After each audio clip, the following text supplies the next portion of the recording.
This is the Freego X2 Pro, and the first twist of the half throttle told me everything I needed to know about its personality. It's a rowdy, high-power electric dirt bike with pedals, and it absolutely launches.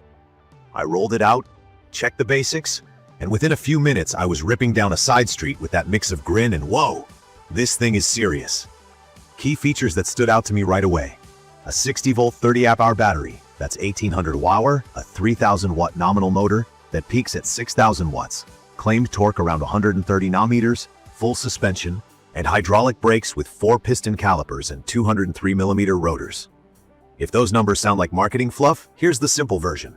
Nominal versus peak power means the motor can run at 3000 watts all day, but it can surge up to 6000 watts for short bursts when you punch the throttle. Torque is the twist that gets you moving from a standstill and pulls you up hills. And big rotors with four pistons are what you want when a heavy e-moto starts moving fast and you need confident stopping power. From my experience, throttle response is super snappy. There's a slight lag right off zero, then it hits hard. In city mode, the bike caps out at 28 miles per hour and dials the output down, which makes neighborhood and bike path riding manageable. Flip to off-road mode, and it wakes up. I clocked 45 to 48 miles per hour on GPS on level ground, tucked with a fresh charge. The listing says up to 52 miles per hour. Maybe with the right conditions, lighter rider and a tailwind, sure. But for me, mid-40s to upper 40s is realistic. Either way, it's fast enough to demand motorcycle habits, gloves, full-face helmet, and real braking distance. The frame on my unit is the high-strength steel version. On paper, it adds durability without a ridiculous weight penalty. The spec says about 105 pounds, and it feels every bit of that when you're lifting it up a step. On the move, the weight isn't a problem.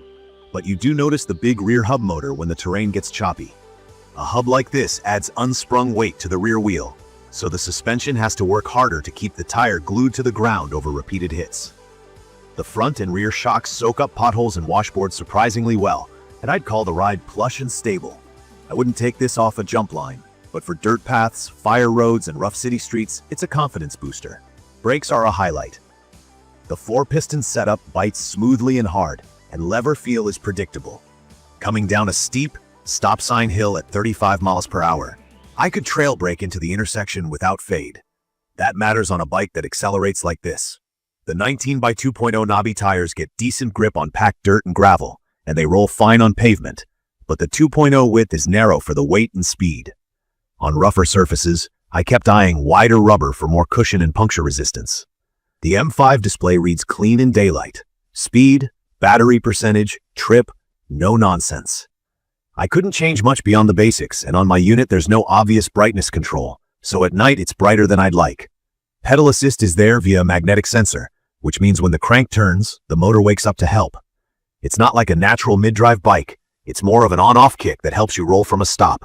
The 7-speed drivetrain is useful to spin the legs and keep cadence at lower speeds, but let me be honest, this rides more like a small electric motorcycle with token pedals. I use the pedals to get moving quietly, to keep it legal in certain places, and as backup when I limped home once.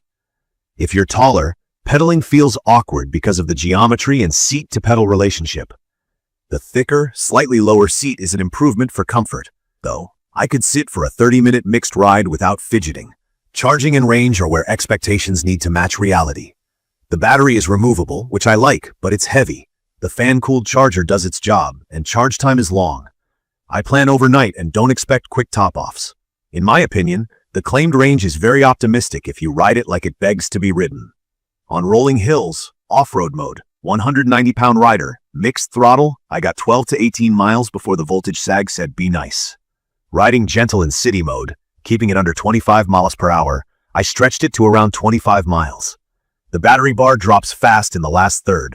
Voltage is the more honest indicator. If you need consistent 30 to 40 mile rides at pace, you'll either have to baby the throttle or think about a second battery. Assembly was straightforward with the included toolkit, but I still did a full bolt check. That mattered. My rear rotor bolts and a caliper mount needed a snug, and the headset settled after the first ride. I had one flat early on from a tiny metal shard, so I swapped to thicker tubes and added sealant. I also trued the rear wheel after about 50 miles. The spokes bed in, and a quick check keeps it straight. None of this is scary if you're handy. If you're new, it's doable with patience and a couple of YouTube tutorials. But factor it in. Reliability has been a mixed bag for me. The core motor and controller have held up under hard sprints and hill climbs. The charger worked fine out of the box and still does. The display once glitched and stayed in KPH. A power cycle fixed it. I noticed surface rust starting on 2 small bolts after a wet day, so I hit the hardware with a protectant spray and made it part of my routine. Little things, but they add up if you don't stay on top of them. When I reached out through Amazon Messages with a setup question, I got a response after a few days. Not instant, not terrible. I prefer faster, but I got what I needed. Handling fits the look. At speed, the X2 Pro is planted and tracks straight. In tighter corners, you steer with your whole body more than with quick bar flicks. It likes a smooth, lean, and steady throttle. Low-speed balance is decent for a heavy bike, and the half-twist throttle makes it easy to modulate without cramping the wrist. The grips are tacky, and stay that way when your hands get sweaty. Lights are bright enough to be seen and to see at neighborhood speeds, though I'd add a stronger helmet light for fast night rides. It's perfect for riders who want motorcycle vibes without going full motorcycle. Someone who craves torque, plans shorter, high-fun rides, and doesn't mind doing light maintenance. From my experience, the people who love this kind of machine are tinkerers and thrill seekers who appreciate raw power and can live with quirks. I'd recommend this for advanced riders or confident beginners with mechanical curiosity who understand what 6,000-watt peak actually means on a bike-sized frame. In my opinion, the Freego X2 Pro nails the adrenaline part and lands a solid B on the practical part. The power and braking are legit, the suspension is comfy for the intended use, and the dual modes make sense. The weight, range under heavy throttle, and the maintenance touches are the trade-offs. If your plan is daily long-range commuting, you'll be happier with a lighter mid-drive e-bike that sips power. If your plan is to carve fire roads, hop curbs, blast steep alleys, and smile every time you twist the throttle, this absolutely delivers. In conclusion, I like riding it, I respect it, and I plan around it. I tighten bolts, check spokes, keep the tires protected, and charge early. Treat it like a small moto, not a casual bicycle, and it rewards you with big grins and strong performance. Go in with clear expectations, gear up, and you'll have a blast. I'll leave the details about the Freego X2 Pro in the comments for you to check out. See you in the next video.